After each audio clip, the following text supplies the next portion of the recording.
Hello बच्चों, मैं Mansi Sharma mission ज्ञान से स्वागत करती हूँ आप सबका राजस्थान सरकार और वेदांता के CSR इनिशिएटिव ई कक्षा में। बच्चों, हमने चैप्टर पढ़ा on reading in relation to literature कि हमें किसी साहित्य की किताब को या किसी भी किताब को कैसे पढ़ना चाहिए। आज की वीडियो में करने वाले हैं हम इसी चैप्टर के क्वेश्चन आंसर्स। तो चलो करते हैं क्वेश्चन आंसर्स की शुरुआत। से whether the following statements are true और फॉल्स। आपको ये बताना है बच्चों कि ये जो वाक्य हैं वो सही हैं या गलत। पहला वाक्य है everybody knows the art of reading. हर कोई व्यक्ति जानता है पढ़ने की कला को। बच्चों, ये वाक्य बिल्कुल गलत है। हम सबको पढ़ने की कला नहीं आती है। पढ़ने की कला असल में है क्या?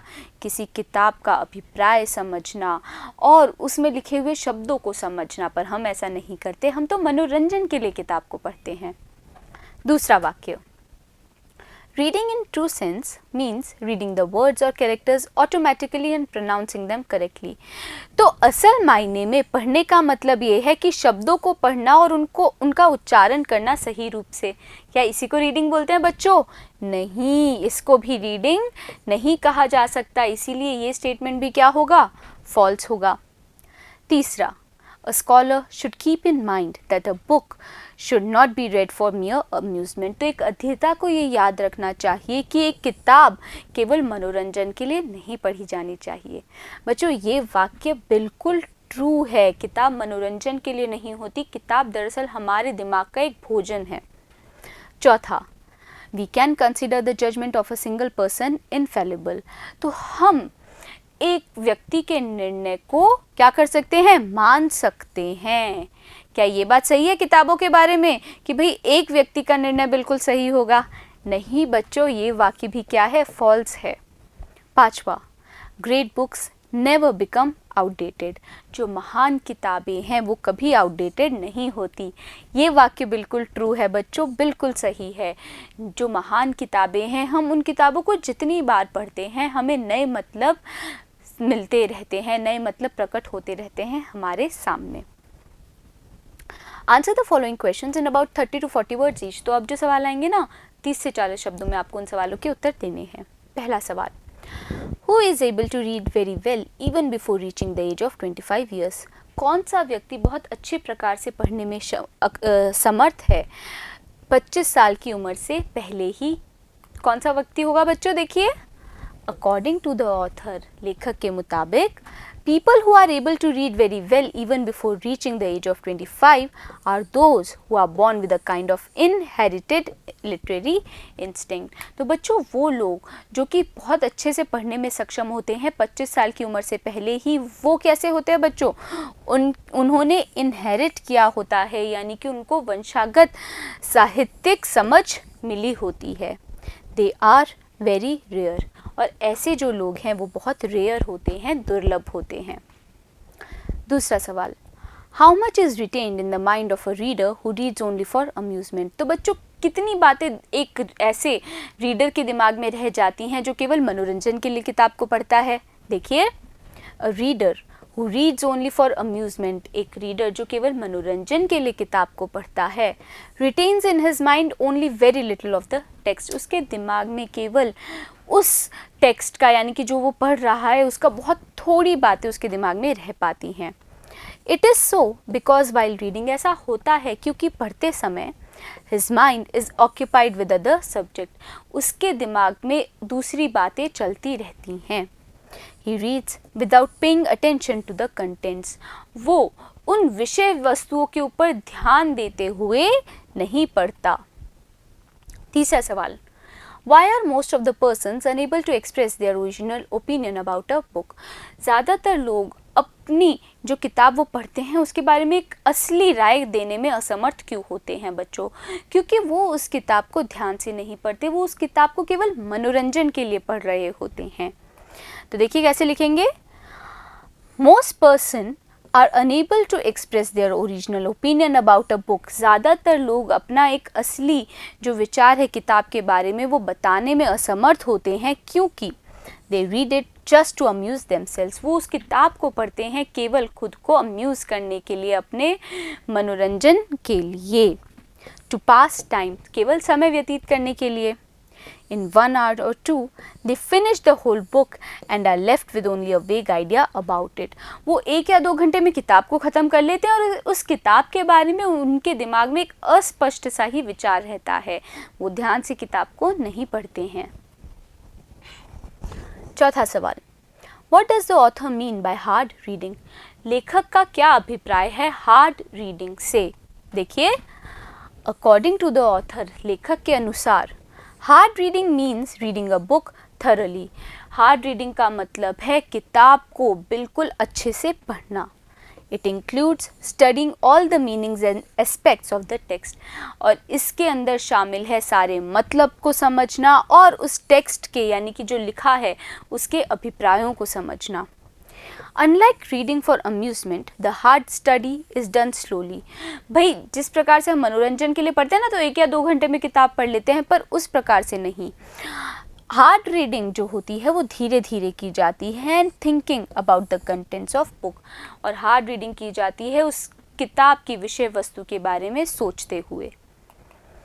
पांचवा सवाल, Explain how, according to Lafcadio Hearn, amusement and study are two different things. तो बच्चों ये पूछ रहे हैं इस सवाल में कि amusement और study है ना, यानी कि मनोरंजन और अध्ययन करना किस प्रकार से दो अलग चीज़ें हैं, आपको ये बताना है।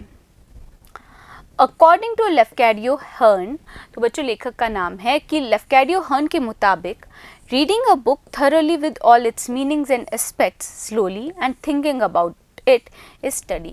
किसी किताब को पढ़ना thoroughly मतलब गहनता से, सारे मतलब समझते हुए और धीरे धीरे सारे अभिप्राय समझते हुए और उस किताब के बारे में जो हम पढ़ रहे हैं उसके बारे में सोचते हुए ही, उसे ही अध्ययन कहा जाता है। But reading a book quickly, पर एक किताब को जल्दी से पढ़ लेना, without paying attention to its contents, बिना ध्यान दिए उस किताब की विषय वस्तु के ऊपर, इस अम्यूजमेंट, उसे कहा जाता है अम्यूजमेंट। छठा सवाल, what are the chief characteristics of a scientific book? एक किताब की, एक साइंटिफिक किताब की चीफ कैरेक्टरिस्टिक्स क्या हैं, मुख्य विशेषताएं क्या हैं? देखिए, A scientific book is rich in information and knowledge. जो साइंटिफिक किताब होती है ना, उसके अंदर क्या होता है, इंफॉर्मेशन होती है ना, बहुत ज़्यादा ज्ञान होता है और नॉलेज होती है, जानकारी भी होती है। इंफॉर्मेशन यानी जानकारी और नॉलेज यानी कि ज्ञान। It is a work for hard study, और ये जो काम है यानी कि एक साइंटिफिक जो बुक होती है उसके लिए हार्ड स्टडी करनी पड़ती है, and is not really red for amusement, और इस किताब को केवल मनोरंजन के लिए नहीं पढ़ा जा सकता। अ scientific book has an amount of value that makes it worth reading. एक साइंटिफिक किताब के अंदर महत्व होता है, बहुत ज़्यादा महत्व की मात्रा होती है जो उस किताब को लायक बना देती है पढ़ने के। सातवां सवाल, what is the author's opinion about half educated persons? लेखक का क्या विचार है अर्धशिक्षित लोगों के बारे में? About half educated persons, the author expresses his opinion. इन अर्धशिक्षित लोगों के बारे में ये जो ऑथर है वो अपना ओपिनियन बताते हुए कहता है that they read only for their amusement, कि ये जो लोग हैं केवल अपने मनोरंजन के लिए किताब पढ़ते हैं। He believes that it is so, और वो लेखक मानते हैं कि ऐसा इसलिए है because क्योंकि they are incapable of appreciating the deeper qualities, क्योंकि वो क्या हैं, असमर्थ होते हैं सराहना करने की उन गहरे गुणों को जो कि होती हैं एक महान लिटरेचर की, एक महान साहित्य की। आठवां सवाल, What is the result of the habit of discipline formed in a person? एक जो आदत होती है अनुशासन की, उसके क्या परिणाम होते हैं एक व्यक्ति में? Once the habit of discipline has been formed in a person, जब अनुशासन की एक आदत बन जाती है एक व्यक्ति में, the result is that he finds it impossible, तो परिणाम ये होता है कि ऐसा व्यक्ति, उसको ऐसा लगता है कि ये असंभव है to read, पढ़ना for mere amusement, केवल मनोरंजन के लिए। He throws away the book, ऐसा व्यक्ति फेंक देता है किताबों को, which does not give him intellectual food, जो उसको बौद्धिक भोजन प्रदान नहीं करता, and appeal to his higher emotions, और क्या नहीं कर पाता, उसकी जो भावनाएं हैं उनको नहीं छू पाता। नौवां सवाल, What do we find when we reread a book? हम क्या पाते हैं जब हम एक किताब को दोबारा पढ़ते हैं? जब हम एक किताब को दोबारा पढ़ते हैं बच्चों, तो हमें नए मतलब पता चलते हैं और हमें एक नई खूबसूरती मिलती है उस किताब में. देखिए, When we reread a book, जब हम दोबारा पढ़ते हैं किताब को, we find new meanings and new beauty in it. तब हमें उस किताब के अंदर नए मतलब मिलते हैं और एक नई खूबसूरती मिलती है. Such a book never becomes old. ऐसी किताब कभी पुरानी नहीं होती, बूढ़ी नहीं होती. But is as always immortal. पर ये जो किताब है वो अमर होती है. It tempts us to read it again more. और ये हमें ललचाती है कि हम उस किताब को और पढ़ें. More than we wanted to read it the first time. और उस इच्छा से भी ज़्यादा वो इच्छा होती है जब हम पहली बार पढ़ रहे थे उस किताब को. 10वां सवाल. Why has reading for mere amusement been compared to narcotic? तो केवल मनोरंजन के लिए पढ़ना किसी किताब को, इस चीज़ को एक नारकोटिक नशे से इस चीज़ की तुलना क्यों की गई है? Reading for mere amusement has been compared to a narcotic. केवल मनोरंजन के लिए पढ़ने को नारकोटिक से, नशे से उसकी तुलना की गई है क्योंकि both help a person just to pass time. दोनों ही चीज़ें एक व्यक्ति को समय व्यतीत करने में मदद करती हैं. Both destroy all capacity for thought in him. और दोनों ही चीज़ें नष्ट कर देती हैं सोचने समझने की क्षमता को. And leave the deeper feelings and higher faculties of perception unemployed. और फिर क्या करती हैं? जो गहरी भावनाएं होती हैं और जो फैकल्टीज़ होती हैं, हायर फैकल्टीज़ होती है परसेप्शन की, उनको क्या करती है? काम में नहीं लेती. Answer the following questions in about 125 words each. तो बच्चों, अब जो सवाल आएंगे उनके उत्तर आपको कितने शब्दों में देने हैं? 125 वर्ड्स में. पहला है, how does a great critic differ from a common man? एक महान आलोचक किस प्रकार से भिन्न होता है, अलग होता है एक आम आदमी के? तो बच्चों, आम आदमी कैसे किताब को पढ़ता है? वो किताब को पढ़ता है मनोरंजन के लिए. लेकिन एक आलोचक क्या करता है? एक आलोचक एक किताब को पढ़ता है उस किताब के अंदर के अभिप्राय को समझते हुए, मीनिंग्स को समझते हुए, जो कि एक आम आदमी नहीं कर पाता. अब लिखेंगे कैसे उस उत्तर को? देख लेते हैं, चलिए. A common person does not know how to read books. एक आम आदमी को नहीं पता किताबों को कैसे पढ़ना है. He reads them only for amusement without paying attention to the meaning and beauty that lie hidden in them. और ऐसा व्यक्ति, यानी ये जो आम व्यक्ति होता है, वो केवल मनोरंजन के लिए पढ़ता है किताब को, बिना ध्यान दिए उस किताब के मीनिंग को और खूबसूरती को जो कि छुपी है उस किताब में. He reads them so rapidly. वो उसको इतनी तेज़ी से पढ़ता है that only a vague opinion of what he has read remains in his mind. कि केवल एक अस्पष्ट विचार ही उसके दिमाग में रह जाता है जो उसने पढ़ा है उसके बारे में. He cannot answer questions regarding the book he has read. और ऐसा व्यक्ति, यानी ये जो आम व्यक्ति है, वो उत्तर नहीं दे पाता उस किताब के बारे में. क्या नहीं उत्तर दे पाता? भाई, उन सवालों के उत्तर नहीं दे पाता जिस किताब को उसने पढ़ा है उसके ऊपर. He just thinks, ऐसा व्यक्ति केवल सोचता है, that he has read such and such a book, कि उसने ऐसी और ऐसी किताबें पढ़ी हैं. Knowing almost nothing, बिना उस किताब के बारे में कुछ जाने. About what he has read, कि उसने क्या पढ़ा है किताब में. On the other hand, दूसरी तरफ, A great critic reads a book very carefully. एक महान आलोचक एक किताब को बहुत ध्यान से पढ़ता है. He does not read only for amusement. वो किताब को केवल मनोरंजन के लिए नहीं पढ़ता. He is able to express an original opinion regarding the contents of a book. और वो एक्सप्रेस कर सकता है एक असली विचार उस किताब के कंटेंट्स के ऊपर. The hidden meanings and the beauty of a book are exposed before him. जो छुपे हुए मतलब होते हैं और खूबसूरती होती है किताब की, वो क्या हो जाती है बच्चों?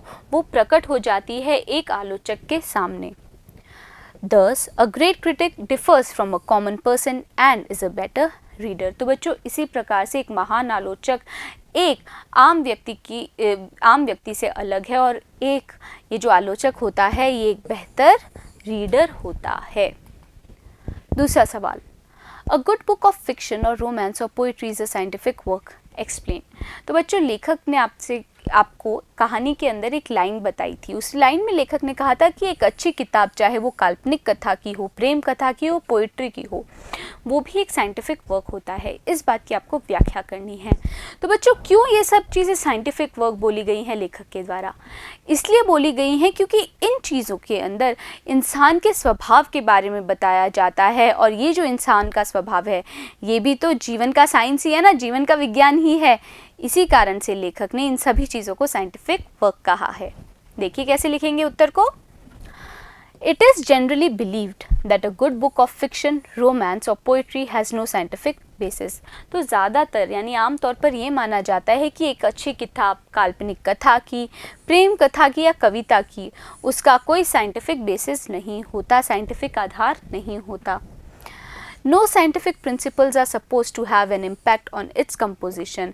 और ये माना जाता है कि इन किताबों के ऊपर कोई साइंटिफिक प्रिंसिपल नहीं लागू होता, कोई साइंटिफिक सिद्धांत लागू नहीं होता, और वही जो सिद्धांत है वो इन चीज़ों की रचना में कोई असर नहीं डालता, कोई प्रभाव नहीं डालता।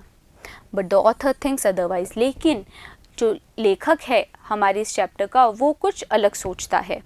He says, वो कहते हैं that such a book is worth reading, कि ऐसी किताब क्या है, लायक होती है पढ़ने के, and carries the same amount of value that a scientific book does. और इस किताब के अंदर भी वही महत्ता होती है जो कि एक साइंटिफिक किताब में होती है। Though its value is of different kind, भले ही वो जो वैल्यू है, वो महत्व है, वो कुछ अलग प्रकार का हो। He believes that a good book is fiction. Good book of fiction, वो ये मानता है कि एक अच्छी किताब फिक्शन की, रोमांस की और पोइट्री की is also a scientific work, वो भी एक साइंटिफिक वर्क है। बिकॉज, क्योंकि it is compose according to the best principles more than one science. क्यों? क्योंकि इन चीज़ों की रचना की गई है सबसे बढ़िया सिद्धांतों पर, और वो जो सिद्धांत हैं वो केवल एक विज्ञान के नहीं हैं, specially the great science of life. और वो किसके ऊपर निर्भर होते हैं? जीवन के विज्ञान के ऊपर। These books deal in the knowledge of human nature. ये जो किताबें हैं वो बताती हैं इंसानों के स्वभाव के बारे में, and as such are scientific in nature. और इसी कारण से ये किताबें भी साइंटिफिक होती हैं। तीसरा सवाल, How is the greatness of a book determined? एक बुक की महानता कैसे बताई जाती है बच्चों? देखिए, The greatness of a book is determined on the following grounds. ये जो बातें हैं, इन बातों के ऊपर एक किताब की महानता बताई जाती है। क्या क्या है? देखिए, पहला पॉइंट है the reader wants to read it again and again. एक रीडर इन किताबों को बार बार पढ़ना चाहता है। The reader finds new meanings and new beauty in the book every time he reads it. और रीडर को नए मतलब, नई खूबसूरती मिलती है उस महान किताब में जितनी बार भी वो पढ़ता है तब। The general opinion about the book, और एक जो सामान्य सा जो विचार होता है, एक जनरल ओपिनियन होता है उस किताब के बारे में, वो भी उस किताब को महान बनाती है। द जजमेंट ऑफ जनरेशन, कई पीढ़ियों के निर्णय के कारण भी एक किताब को महान किताब कहा जाता है। Its ability to provide intellectual food, एक किताब को महान किताब तब भी कहा जा सकता है जब वो बौद्धिक भोजन प्रदान करे। Its admiration and praise by all in all ages, और उसकी प्रशंसा और गुणगान सभी लोगों के द्वारा विभिन्न उम्र के। इट्स इमॉर्टैलिटी, उसकी अमरता के कारण भी एक किताब क्या बन जाती है? महान किताब बन जाती है। चौथा सवाल, mention the qualities of a good book, एक अच्छी किताब के गुण के बारे में आपको बताना है। या फिर यही सवाल बच्चों दूसरे तरीके से आपसे पूछा जा सकता है, what qualities are found in a great book, कौन कौन सी गुण पाए जाते हैं एक महान किताब में? तो देखिए इसका उत्तर कैसे लिखेंगे। देखिए, A good book gives intellectual food to the reader and makes an appeal to his higher emotions and his intellect. तो बच्चों, एक अच्छी किताब जो होती है बौद्धिक भोजन प्रदान करती है एक रीडर को, और वो उसकी भावनाओं को, जो उच्च भावनाएं हैं उनको छूती है, और उसके बुद्धि का भी विकास करवाती है। A reader wants to read a good book again and again. और एक अच्छी किताब अगर होगी तो रीडर जो है उस किताब को बार बार पढ़ना चाहेगा। He wants to read it a second time even more than he wanted to read it the first time.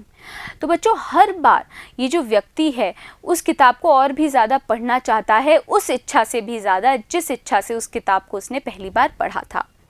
And every additional time he reads, और जितनी बार भी वो उस किताब को ज़्यादा पढ़ता है, he finds new meanings and new beauties in it, उतनी बार ही उस रीडर को नए मतलब पता चलते हैं, नई खूबसूरती मिलती है उस किताब के अंदर।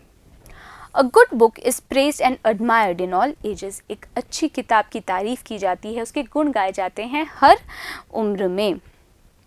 It passes the test of time, एक अच्छी किताब समय की परीक्षा को पार करती है, and the judgements of generations, और पार करती है कई पीढ़ियों के निर्णय को भी।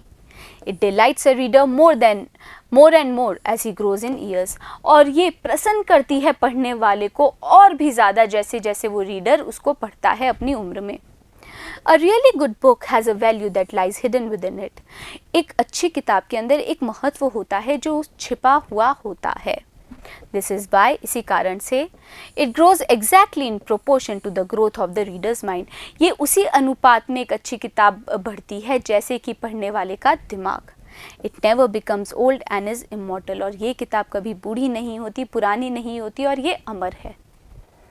5वां सवाल, What should guide us in the choice of our readings? किस चीज़ को हमारा मार्गदर्शक होना चाहिए जब हम चुनाव करते हैं रीडिंग का? देखिए, the author believes that in the choice of our reading, author मानता है कि जो हमारी चॉइस होती है रीडिंग में, we should be guided by the fact, हमारा मार्गदर्शक होना चाहिए ये तथ्य that we read only the books that we want to read more than once, कि हम केवल उन किताबों को पढ़ें जिसको हम एक बार से ज़्यादा पढ़ना चाहते हैं।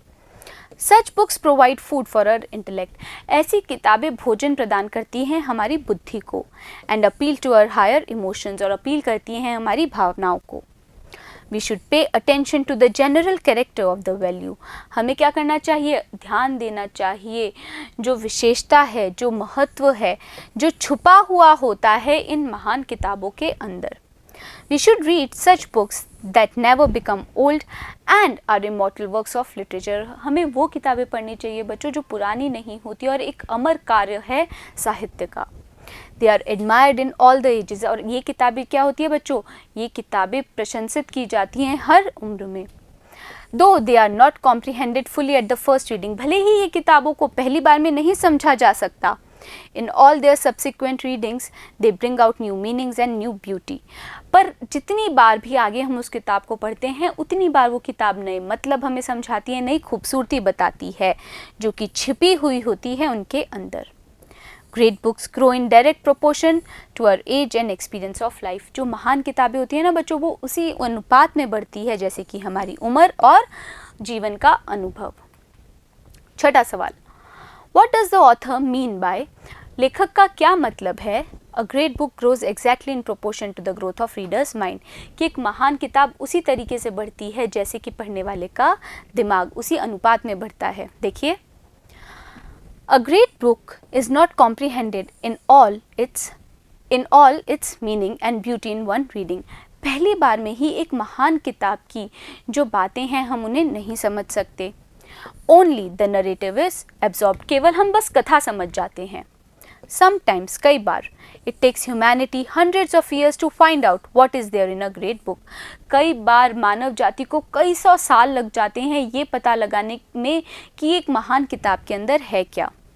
But in its additional readings, पर जितनी बार भी हम उस किताब को और पढ़ते हैं, A great book unfolds new meanings. तो एक किताब के अंदर प्रकट होने लगते हैं नए मतलब।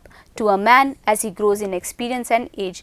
एक आदमी के सामने जैसे जैसे वो आदमी भी अनुभव में और उम्र में बढ़ता है। A good book delights a person irrespective of his age. एक अच्छी किताब प्रसन्न करती है एक व्यक्ति को भले ही उसकी कोई भी उम्र हो। If a book is really good, अगर कोई किताब सच में अच्छी है, it will delight the reader at 18 and it will delight him much more at 25. तो वो जो किताब है वो प्रसन्न करेगी एक व्यक्ति को 18 साल की उम्र में भी और प्रसन्न करेगी उसे 25 साल की उम्र में भी। And at the age of 30 और 30 साल की उम्र में the same reader will find newness in the same book. उसी पढ़ने वाले को एक नयापन मिलेगा उस किताब में। The same holds true at the age of 50 और 60 और यही बात लागू होती है 50 और 60 की उम्र में भी। Thus, a great book grows exactly in proportion to the growth of reader's mind. इसीलिए बोला गया है कि एक महान किताब भी उसी प्रकार से बड़ी होती है, बढ़ती है, जैसे कि पढ़ने वाले का दिमाग। तो बच्चों, अच्छा लगा ना ये चैप्टर? अब से आप भी क्या करेंगे, एक किसी भी चीज़ को पढ़ने से पहले क्या करेंगे, आप बहुत ध्यान से पढ़ेंगे, मीनिंग समझेंगे, अभिप्राय समझेंगे, ऊपरी तौर से और कहानी के लिए नहीं पढ़ेंगे, है कि नहीं? अब मिलेंगे अगली वीडियो में और करेंगे हम नए चैप्टर की शुरुआत। बने रहिएगा मेरे साथ, मिलते हैं अगली वीडियो में।